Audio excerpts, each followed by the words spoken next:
Good morning everyone. Today I'm Yukio Gilberd live from Grade 9 Junior High School of Gita Bangsa. Will tell you a fictional story that I wrote by myself entitled The Viceroy. The Viceroy. In 1595, the Dutch first set foot in Indonesia with the aim of meeting the needs of spies in Netherlands.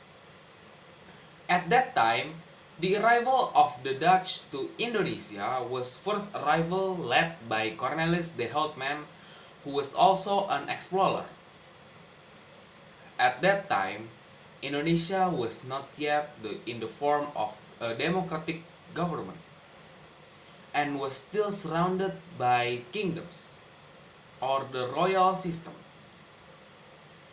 There are also many kingdoms that exist in Indonesia and compete with each other to dominate the islands of Indonesia. One of the famous kingdoms and also the strongest kingdom in Indonesia that dominated the entire territory of the island of Java was the kingdom of Arkawi Caesar. The Arkawi Caesar kingdom itself was founded in Parahyangan, West Java. The kingdom of Arkawi Caesar is known to be very strong in Indonesia because it has dominated the entire island of Java. Even so, the kingdom of Arkawi Caesar still wants to continue to expand the kingdom to dominate the entire Indonesia archipelago. The kingdom of Arkawi Caesar was led by a very brave and wise king, who also had many various abilities and skills, namely King Wirajaga. King Wirajaga has various abilities that he practiced during his lifetime. He has the abilities in Indonesian martial arts, namely pencaksilat, and he also has the ability to hunt animals in the forest.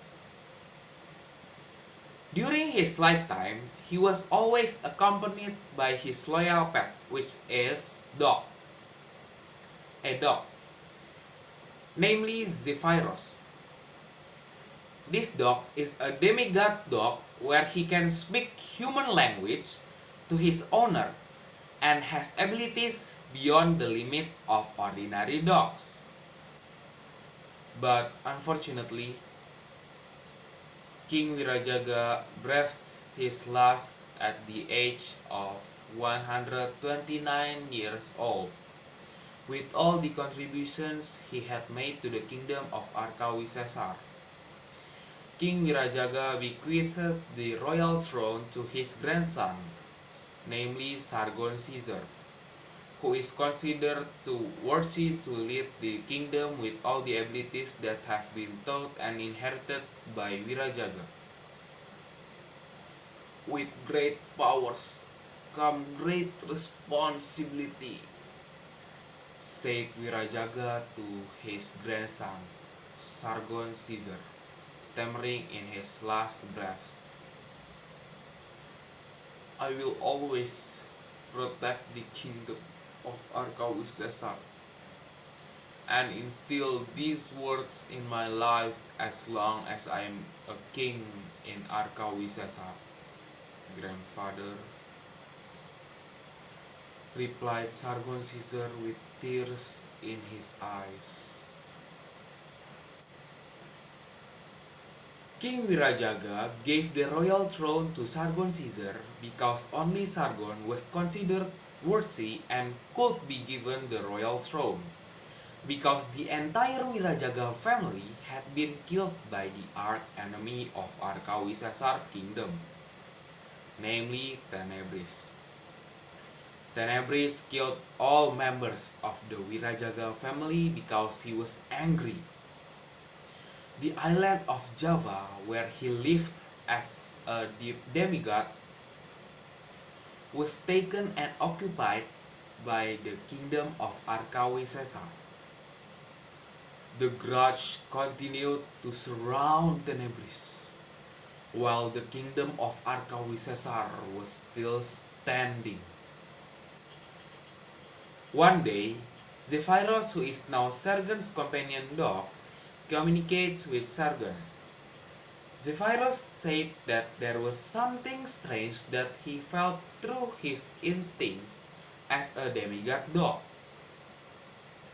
He said that he must go to the forest behind the kingdom and check the strange things that Zephyrus was feeling. Master, my instincts and senses will make me behave strangely when there is something that needs to be resolved and investigated. I sensed that something was not right in the forest. Zephyrus said, "Well, Zephyrus, we better rest first to gather strength after training. Tomorrow in the morning, I will take you to see what is strange in the forest," said Sargon. The next day, they went to the forest with the royal army of Arkawisesar to protect Sargon as their current king. It turns out that in the forest there is a very mysterious and closed cave. The cave was locked by magic, so not just anyone could enter the cave. However, Zephyrus, who is a demigod dog, managed to break the seal of the cave with his inner strength.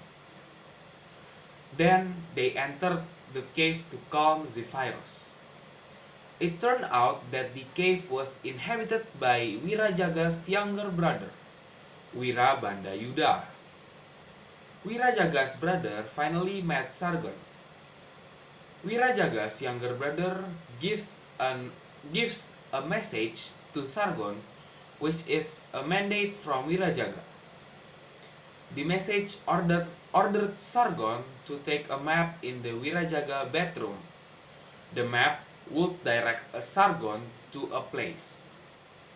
Sargon, Zephyrus, along with the royal troops of Kingdom Arkawisesar, immediately returned to the kingdom and looked for the map referred by Wirabandayuda. After finding the map, they returned to the cave to meet Wirabandayuda.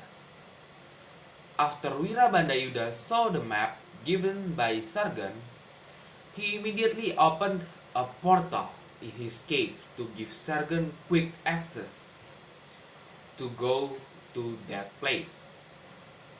Sargon and Zephyrus immediately entered the portal.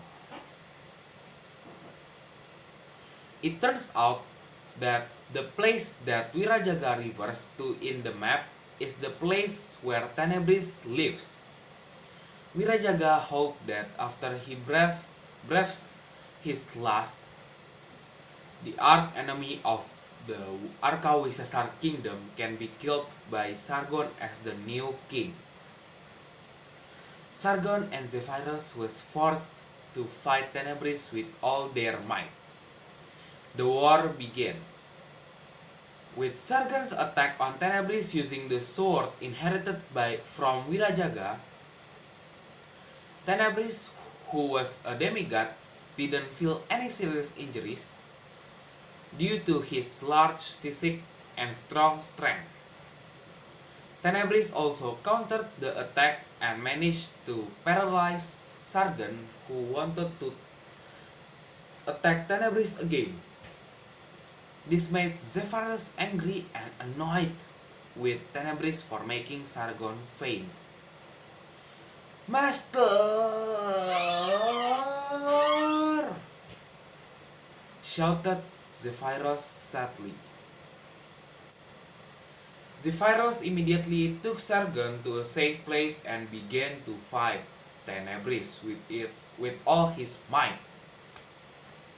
After a long war, Zephyrus managed to kill the arch-enemy of the Arkawisesar kingdom, Tenebris. Sargon and Zephyrus returned to the kingdom. Sargon became a wise king and protected his people. He also succeeded in making the kingdom of Arkawi Caesar stronger of his wisdom and abilities inherited by the King Wirajaga with Zephyrus. The end. The moral or mandate that can be taken from the story is we as humans of course carry out the mandate that has been given to us. In fact, the person who gave us the mandate must have considered us worthy and able to carry out the mandate. But in carrying out the mandate, of course not with things that are not good. We as humans must solve problems with someone with a peaceful and serene heart. Not physically. Because in fact it will only cause new problems. Thank you for hearing and paying attention to my story.